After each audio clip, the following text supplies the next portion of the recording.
Welcome to Last First Date Radio, featuring interviews with experts in dating, relating, and mating in midlife. And now, here's your host, Sandy Weiner.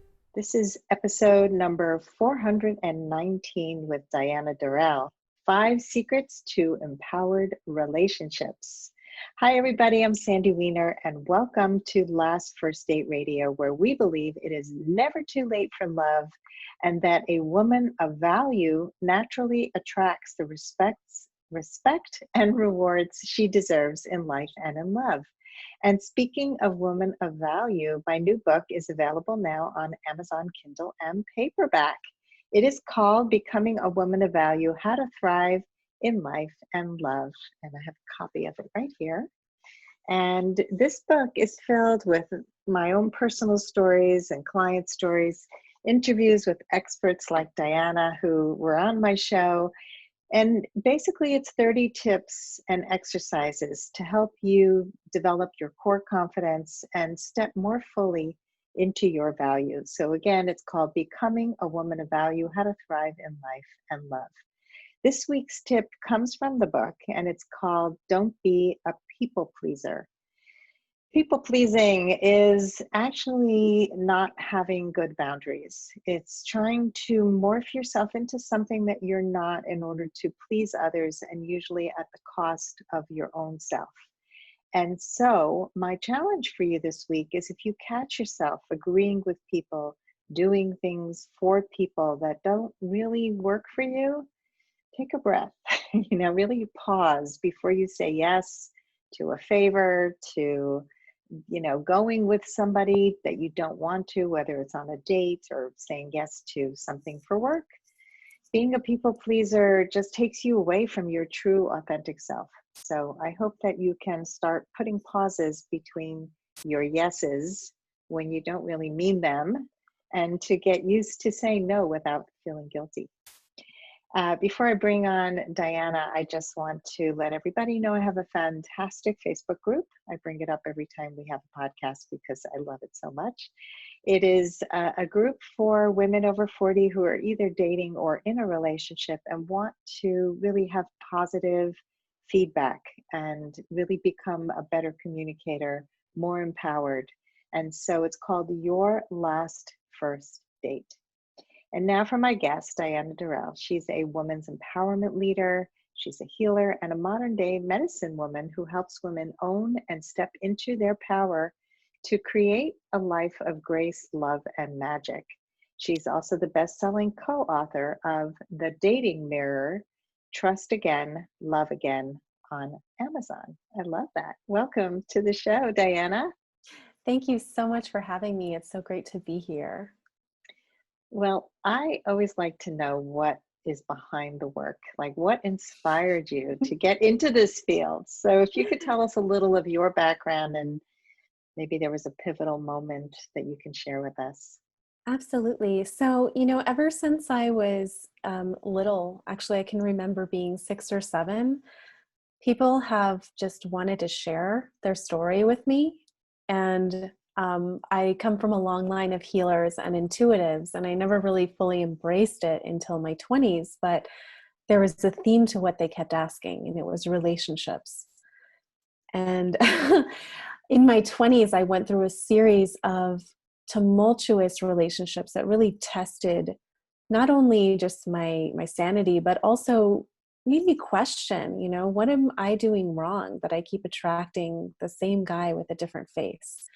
And so after a lot of self-inquiry, the way all of us do, and really developing my intuitive gifts, I specialize in relationships, specifically helping women to release any blocks, subconsciously or otherwise, that are in your way to attracting the love that you really want and the love that you deserve. So it's been a journey, and we could go in so many different tangents, but yeah, through my own experiences and the continued theme of being asked, what should I do in this? Should I break up with him? Is he cheating on me? I was like, I don't want to know these things, but here is the advice. And it always was exactly what people needed to hear. Oh, that's so cool. So you come from a long line of people like you. And Did anybody in your family encourage you to do what they were doing? So, my mother is very intuitive, but she really kind of she doesn't do this professionally. My grandmother was a curandera from Colombia, and so she worked with herbs and had a lot of psychic visions. And I remember her grabbing my hands in the kitchen and saying, "Mija, you have the gift too." And I said, "What gift?" And I ran away. I was so scared of her. And she said, "One day you're going to help a lot of people. You just have to get out of your own way." And so, like many of us, I feel like I kind of fell into this line of work. It wasn't, what I said I wanted to be when I grew up.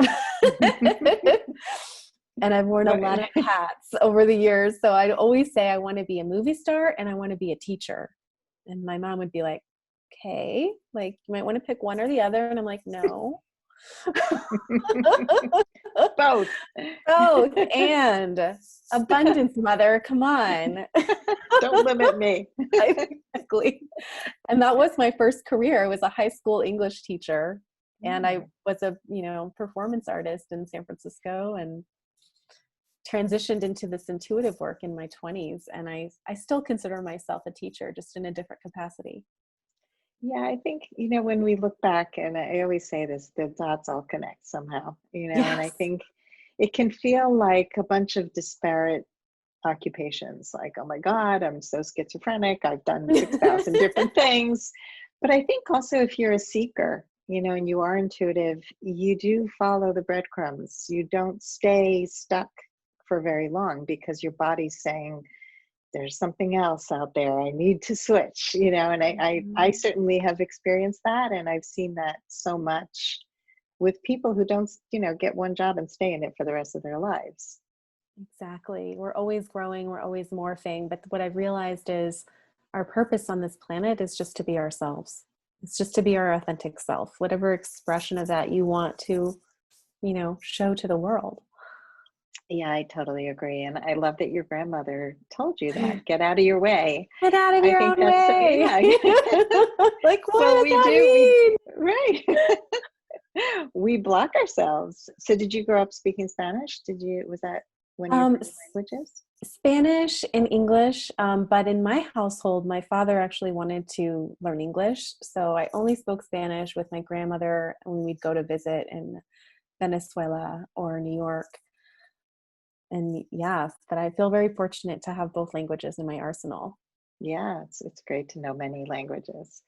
So you mentioned earlier about the blocks that you had, and you now help people to get unblocked. And so if you can share what you have found to be the biggest block people have when they're dating. Oh, there's so many. I'm like, which one do I pick? So the first one that's coming is that they meaning your soulmate, the one, whatever you want to call it, they have to check things off your list. I was just speaking with a woman the other day, and she had like 23 things on the list. And I said, okay, like say them out loud. Like, let's see how they feel in your body. Because oftentimes when we set that criteria, it's coming from our head. It's not coming from our heart or our knowing. So, is him being 6'5" and making six figures really helping you feel the way you want to feel in partnership? Or is it coming from ego or that logical space? And so I guess the biggest block is not identifying the qualities of the partnership that you want and going straight to the characteristics, which is very much how the online dating sphere is set up, right? So getting clear on how do you want to feel in partnership, writing those down, and really like keeping your sphere broad enough that there's so many possibilities of matches when you focus on the qualities and the feeling versus, the superficial things. And you may still get those superficial things if you're meant to, but, just not too long ago, I had a woman in her 40s, never thought she was ever going to get married, had kind of resigned herself to be alone and be like the cat lady. And she met, her now husband. And she said, what you said really helped because he didn't look the way I thought he was going to look. but I couldn't keep my hands off him. And we talked all night. And there's a part of her, right, that didn't believe she should be attracted to a man that looked like this guy. So it's really about bypassing all of the constructs that we've built against love so that you can recognize it and embrace it when it comes.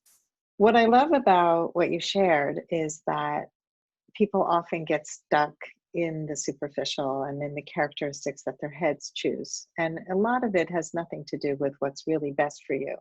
Mm-hmm. And the problem with that too is that we often miss the right partner because we're focused on the wrong things. So when you have that felt sense, when that person shows up, you feel it, you know, it's you can't help but feel it. And I think that almost every time somebody falls in love, it's a surprise package, right? It's not these predicted packages. So I think this is such an important thing. And I hope, you know, people really take this away, that you've got to start really getting connected to your feelings, to your body, to how things feel. And I think a lot of people don't even know where to start with that because they're so used to just thinking their thoughts and not feeling their feelings. So for someone who's listening and going, I don't know what that means, how do I feel it in my body? What can you tell them? Yeah. So, you know, it really comes down to this. When you are saying that you want something, is it coming from the truth or is it coming from like a fantasy or wishful thinking? I ask my clients to identify that. And the way that you can get into your body if you're not used to doing it is through the breath. So I always like to say, start with a question. You know, should I be with a man that's 6'5"? Turn it into a statement. You know, it would be in my highest good to be with a man who's 6'5". Say it over and over and over again and pay attention to the body responses. You might feel just a slight flutter in your heart. You might feel a contraction in your throat. It's different for everybody. And the more that you can practice really getting clear on what it is, right, that's important to you, the easier it's going to be to recognize when your body is responding or when you're just like the body is not responding, but the head is like, but I really should want that. Or my mom said that that would be good for me, or my friend said he's good for me. So I'm going to bypass and cut myself off right from the neck down. Yeah, that's a great tip. I see a lot of women in my Facebook group, Your Last First Date, who are unsure about a guy, and they'll come in and they'll do like a post to see what the rest of the group thinks about this guy, and they don't know him. Like, obviously they're not dating him. And so sometimes I won't even post the question because I don't want the group to weigh in.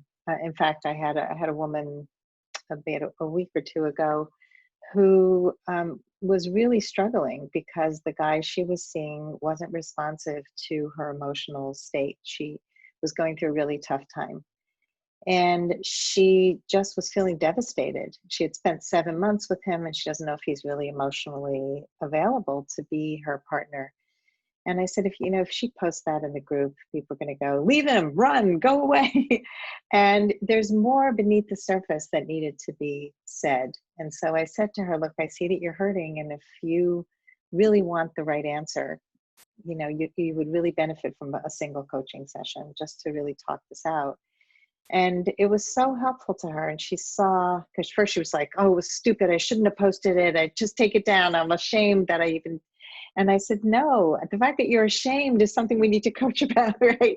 And so it was so helpful to see like where she was giving up her power, where she wasn't speaking up, and where she wasn't asking for what she wanted because it was too vulnerable. So she didn't let him know, what does caring look like to me?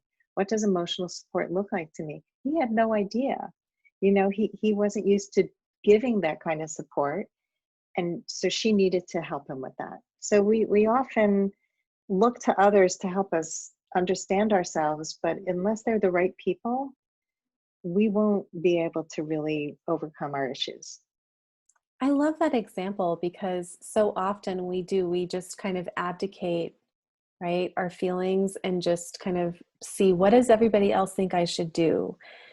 And in that you lose the ability to connect with your emotions, to connect with your truth, even if it's uncomfortable. And what I've found in this work is that you can have multiple truths, right? A man can be really emotionally available, and you can have no chemistry. Like both can be true and it's okay. Yeah. And you're okay and he's okay.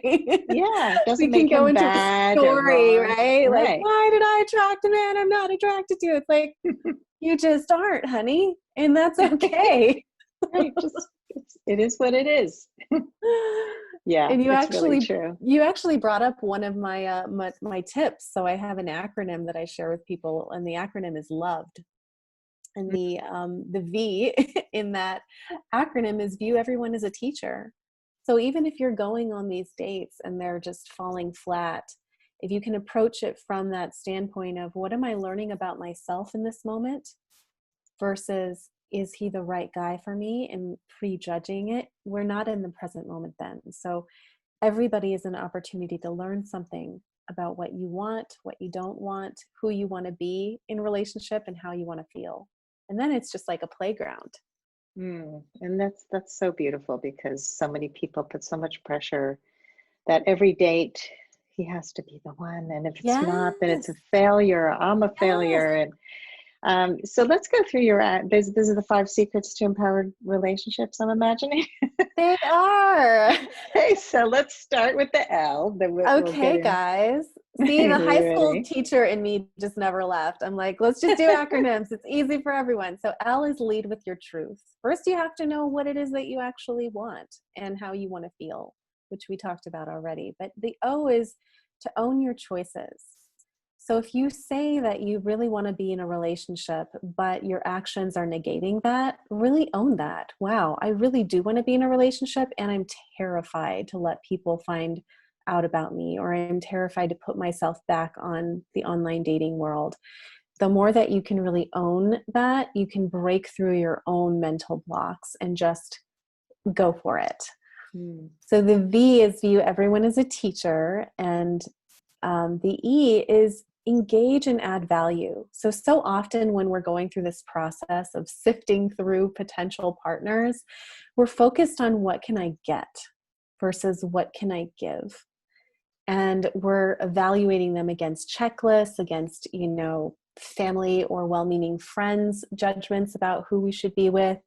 And if you can shift your focus to being fully present, engaging with the person in front of you, finding something interesting about them, even if you aren't going to date them again, that generosity of spirit comes back to you, and you will start attracting people that are also genuinely curious about you. So how can you add value? And even if you're not in partnership or you're not even ready to date yet, you can play around with your friend groups, with your coworkers. How can I add value today to somebody's life? And that simple question takes you out of your head. It takes you out of your fears and gets you kind of in the flow of life. So you'll start to see and notice generous people and opportunities that you wouldn't have when you had tunnel vision. Is this the guy? Is he fulfilling everything I desire? No, he's not good enough. We don't see the things that are right there. Yeah, I love that. And the D? And then the D is desire the best for yourself and others. So giving yourself permission to want what you want. And no matter what happens on a date, can you desire the best for that person, right? I really hope that you find somebody, right? Even just if it's something that you say to yourself for them, but that, again, that attitude is going to serve you well in who you attract next. So these are great. What I'm noticing is a common theme about staying present. Yeah, and that's one of the hardest things. We're always either future focused or past focused, and so just if people just take that away, that's gold. But I think just being a better human really helps you to find love, and wanting the best for others, adding value to people's lives. These are all ways to be a better person. And you attract what you focus on and what you put out into the world. Like you said, it's karma. And so I spent some time with some friends recently, and one of my friends is a very old friend. We've known each other since we're 18, and she gets very stuck in like black and white thinking and shame, blame and shame kind of thinking. And she was Like if I ever say to her, when the date didn't work out, she'll be like, oh God, what's wrong with that person? And that person's like in the mud, and and it's like, God, this is not how I see it at all. And it's like, it's also when you break up with somebody, you always want to take the high road, and I've noticed in the relationships that I've had, in the best relationships, everybody wishes everybody well. It just didn't work out with that person. Doesn't mean that they're a horrible person. Like you said Exactly. before, person's emotionally available, you're not attracted. It doesn't mean they're a bad person. It just means they're not right for you. And if we can end relationships that way, everybody does better, and I had one where the guy was so spiteful and cynical and angry, and he was hurt. And so he took it out that way. And I had the wherewithal, because of the work I do, to know where it came from. Like I didn't take it personally, and I just stopped engaging with him. But it was just it was ugly. It's like, just to kind of wish somebody to have a bad life after they've been with you and they don't want to be with you anymore. It's like, it's a release. It's like, now I'm releasing you out into the universe so somebody better for you can come along. Absolutely. I love that you said that. How we end things, I think, really says more about us and how we begin them. And at the same time, how you begin that dynamic is how it tends to continue. So always say, pay attention to those first couple of dates, and those 3 to 5 minutes after a date. There's so much gold if you just sit. Like, I have my clients get a little notepad or even on their iPhone and do a voice memo. What do I know about this person? What is my body saying right now? And you can get so much information that, if you wait too long, then we start justifying and making excuses. And, we don't want to see the red flags because we've had great sex, or they really like my family, or whatever it is. So honor how things begin and also honor how they end. So great. I love the voice memo.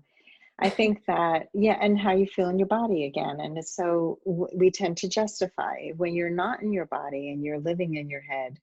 You see a red flag and then you think, maybe I'm just too sensitive, or you justify it because the good is there. And a person can have a lot of good, but have one big red flag, one deal breaker. It doesn't matter how much good. And so part of our job as coaches is to help people see that, and to not ignore that feeling inside you, like feeling unsafe, feeling.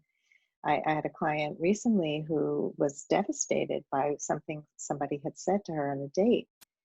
And then she started second guessing, maybe it's me, maybe, Oh no. maybe. And I'm like, no, it is not you. You're like, snap out of it. Yeah. Like, how do you feel in your body? Right. And that was it. It was like, I feel horrible. Like, it was bad enough for her to schedule an extra session with me. And yet, I don't know, should I tell him this? Like, I need to take a break. I'm just too busy right now. I said, no, be honest. You don't feel a connection. It's not a good connection for you. You don't have to spell it out. So, I mean, what do you suggest? Like, when it doesn't work out, how honest do you have your clients be with the people they're dating? Yeah, I always say earlier is better. So if you already know, there's ways to say it, right? You can say, you know what, I really appreciate the time that we spent together. However, I'm really not seeing this as a romantic connection. And that level of honesty, I mean, most people will welcome that versus this kind of dance or the ghosting thing or the slow fade. Like, I know I've been on the other end of that, and it's so painful. You're just like, what happened? They were so into me, and now they're very sporadic with their communication. And if they had just said, you know what, I met somebody else, or I'm just, for whatever reason, I'm not feeling this romantically. You're a great person, and I wanted to let you know up front. I always say the direct approach is best, but watch your tone. Because they'll listen to the tone more than they listen to your words. And this goes for, men and women. We're so sensitive to the tone. Yeah. Yeah, and it's just the way you said it was so kind, and I think that often we don't know how to say it, and so we don't say anything, or Hmm. people will say, I don't know, I had a guy say to me after like a really great hour and a half conversation, well, this has been great, and I don't feel any chemistry, but I'd like to stay friends. And I'm like, what? Oh my gosh, that's a little And brutal. it was so brutal. And also because we were having this dynamic conversation. And so if I feel that we can talk, I would give somebody another date, even if I didn't feel an immediate attraction, because attraction can grow with the right compatibility. Hmm. If I was not turned off completely from a person, it was just so abrupt. And apparently, he's had a whole history of doing this. He even told me, oh, we had a friend in common, and he said, oh, yeah, I dated her for a while, and then I told her we had no chemistry. Oh my Wow, gosh. you got to stop using that line because it's really brutal. You can just say, Wow. I don't have the spark I need to continue. I don't feel that romantic spark. Whatever. It's so Mhm. much kinder than, yeah, I'm not feeling it. Yeah, no chemistry here. Can't fake it. Oh. So it's just the way you say it, and hopefully you have good self-esteem and you don't get derailed by somebody saying something like that. Exactly. Because I always say, like, what you desire also desires you, and you want to be with somebody who's into you. Yes. Yeah, So, that's a good yeah. good thing for people to remember. And also, people don't always show up as their true essence. And so while there's truth to what you desire is desiring you, if you have two people who show up with their representatives on a date, Oh, it's yes. here I am, all perfect. And, I had my hair blown out and I don't look anything like this in real life. And I don't Mm. have a sense of humor on the date. So how do you help people prepare better to really show up um, authentically? Because I know that's important doing the Yeah. work you do. So this is funny. Like, this is an online dating tip for everybody. And now with, what's going on in the world, this is very appropriate. So I always suggest to clients, pick photos that are like you in your everyday look. Like, so often I'll come across profiles where it is like the hair's blown out and on an everyday basis you don't, right? So it's more like under promise over deliver, like we say in business, right? It's the same Mhm. thing. You want to give an accurate picture of who you are, what you look like, and then blow them away with your personality in person or on a Zoom call like this. And so the first thing is to make a list of all of the things that you love about yourself. And this is not coming from a selfish place. It's really getting you in the right mindset that you have something to offer. And let that inform how you pick your outfits, right? Getting ready for the date is very important, making it a ritual. And it's not for the other person, it's for you. How can I feel like my brightest self? And also, another tip is to ask more questions and listen more.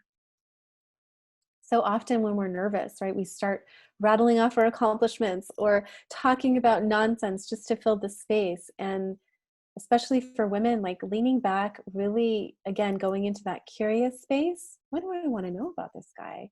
Aside from romantic stuff, like what's interesting about him? And then taking yourself out of the date a bit and just seeing them as a person. That can Mm, help you feel relaxed and help you feel like your authentic self. those are great tips. Um, People really struggle with that list of what you love about yourself. And when I taught my first workshop, I remember asking that question, what do you love about yourself? And there was silence. And Blank then stares. like one woman said, my hair, it was just like, Like, yes, girl, start there. yeah, start there. Sometimes when I'm doing a profile and I'm writing a profile for a client, I'll have them, if they can't list 5 adjectives about themselves, things that they love, I will have them ask their friends. And I had a couple who would Absolutely. like curate it with a bunch of friends and see what's the common denominator, right? Because people who love you know you as, bubbly, fun, honest, loyal, whatever it is.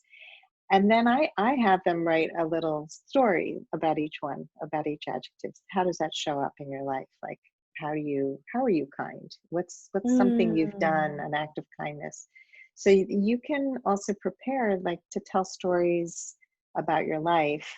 I do this, I mentor in Toastmasters, and I've told my mentees to keep a notebook of stories, so that if you ever have to tell a story on the fly, keep a notebook of the stories of your life. And I would say the same thing with dating. Like, be an interesting person to have something to talk about. And but the listening part is really, really interesting too, really important.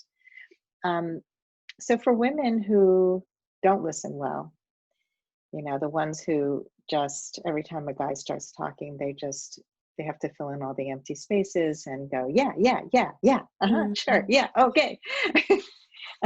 What would you suggest to a woman who just is uncomfortable letting some space into the conversation? So it sounds very simplistic because it is. Count to 3. Mm. Like, literally stare at him, feel the thought, and count to 3. And then if you really need to say it, then it'll come out. But just Mhm. consciously going into the date thinking, okay, I know that my nervous tick is to fill the space. I'm going to give myself permission to be quiet. And it's funny with that, like, you find out so much information in the stillness. Mhm. But if you don't give yourself that space, you never find anything out. It's like, it's just kind of I need to keep up with the conversation. I need to remember what was said so that I can remember to say that thing. And it's coming from here. It's not coming from Yes, me. you're disconnected again Yes. from the present, right? And I think also a lot of times men take a little longer to process what they're going to say. And if we don't give them that space, we could miss something really important. That's a great point. That is so true. I have a couple of male clients, and they do share that. Like, sometimes I don't know how to tell her what I want to say. And, I just say anything because I don't want her to, like, see me as ridiculous. And it's like, so it's both genders. We Yes. both struggle with that. Yeah, but it's also like, I used to think I had to have all the answers. I had to know everything, both at work and in relationships. Like, I Mm. had to come in, being perfect. And when we can show our imperfections and even say, what, I'm kind of nervous. Yeah. I forgot what I was going to say. I'm having a moment, that's endearing much more than I have all the answers. I am a know-it-all. I know everything. It's kind of obnoxious, actually. Absolutely. Yeah. So even, that level of vulnerability, saying, you know what, I I feel like I am just, like, gonna say some nonsense because it's really hard for me to hold back and be quiet, but I really want to because I really want to hear what you have to say. Like, if somebody told me that, I'd be like, "Oh my God, that's adorable." Like, Yeah, I that is totally get totally, yeah. it. I would love that. Yeah, it's just having the ability to just say what you're thinking and feeling. And, I watch a lot of dating shows, and there's one called Dating Around, and there's one in Brazil. And it's fascinating to watch because it's in another language, but there's subtitles. It's on Netflix. And you watch these people go on 5 blind dates, and the chemistry that's either there or not there, and you start to feel it. I like doing this. I like to go, okay, what are they doing that's developing a connection? And a lot of times it's complimenting. Like, they'll say, wow, you really have beautiful hair. I love your eyes. They're so pretty. So there's a lot of that. And then there's a lot of simplistic questions like, have you lived in Sao Paulo your whole life? You have an interesting accent. Where are you from? What do you do for fun? Mm. What's in. So but they're the same questions, but everybody answers them differently, and they're not that hard. But, like, don't go like, how did your last relationship end? It's Right? just like, wait a minute, I just met you. Why have you never been married? Yes. Does online dating suck for you too? Yeah, it's all these questions that don't really lead to a really positive conversation. So what are some of the common reasons why you think people aren't meeting their person? So the first one that we talked about a little bit, right, is that just rigidity in criteria. It's coming from an inorganic place. And I think the other one too, especially I find this for women, and of course I can't speak for all women, but there's a fear, right? There's a fear of, what if I actually found him? Then what is he going to find out about me that he doesn't like? And, I work with a lot of very powerful, very successful in their career, independent women who have shared explicitly, I'm scared that I'm going to have to give it all up if I find, the man of my dreams. And it's not necessarily a conscious fear, but like they saw their mom give it up or her mom give it up, and so there's a fear of identity loss. But if you're in the right partnership, your partner is going to encourage you to be all of you. And of course there's compromise, but I think that can stop a lot of people, is that loss of freedom or potential loss of freedom or lifestyle. Yeah, I see that a lot. And I think that when you don't have a healthy relationship role model, like you said, if your mother was like that or any person that you've noticed, then you think, well, that's what relationships are. So I'm either happy single or miserable single, or Yeah. or I'm in a relationship and I have to compromise too much, compromise myself. And it's hard to know until you're there that a healthy relationship is two people who want the best for each other, who want each other to grow. And you can see the difference. You can see a relationship where there's criticism and control, and you can see one where the person will support in an effort to help you rise up. And I even say to my son, because he's in a job that's not where he wants to be the rest of his life, and I've said to him, so what are you doing to do the things you love while you're still here so that you can start to build towards your future? And he hears it and he knows it and he thanks me, but he's also pissed off at me. And he's like, of course. So one of his goals is to write a book, a children's book. And he's been doing it, but then he's not into it because he's tired and he's not moved to do it. And I keep saying to him, like, if you don't prioritize this, it's not going to happen. So, and I said to him the exact same thing I'm saying here about relationships, that I'm never there to nag him because I'm criticizing him. It's really that I see so much in him that is unrealized, and I want to see him fully blossom. And so it's coming from a place of love, not I want to tell you that you're not doing enough. And it's a very different place. And so in a good relationship, we want the other person to rise up. They want us to rise up.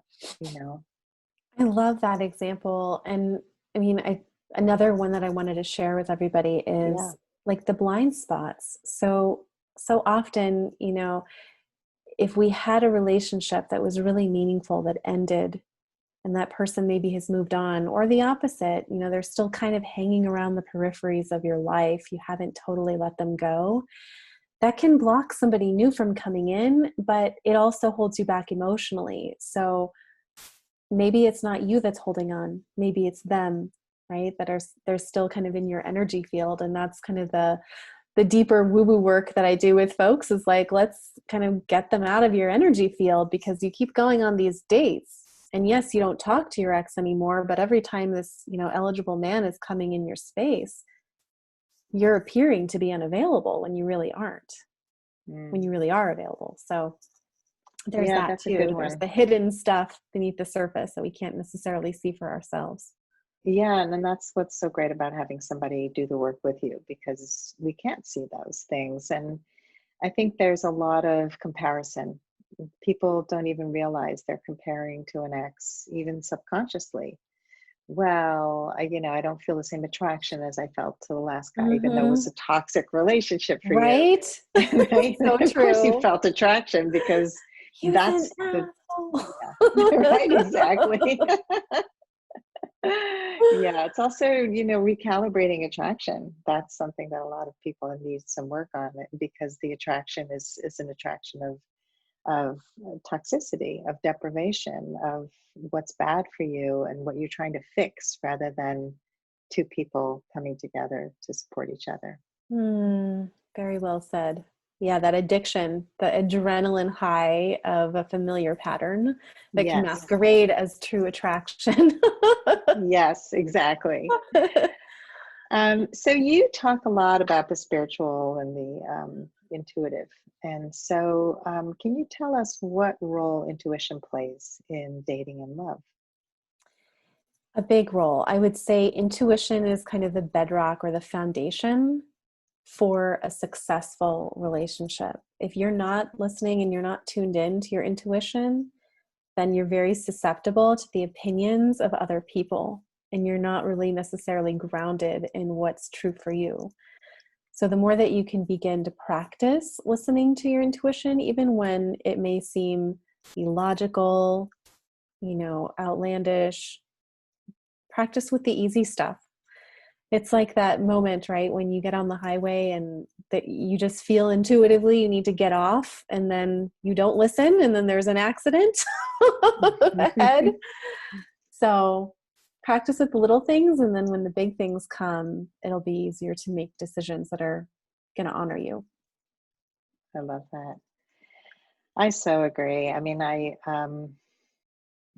think the more you can tune in to what works for you, the more you're going to be able to know your own truth. And most people grow up dismissing what's true for them because they were told not to trust it. Mm-hmm.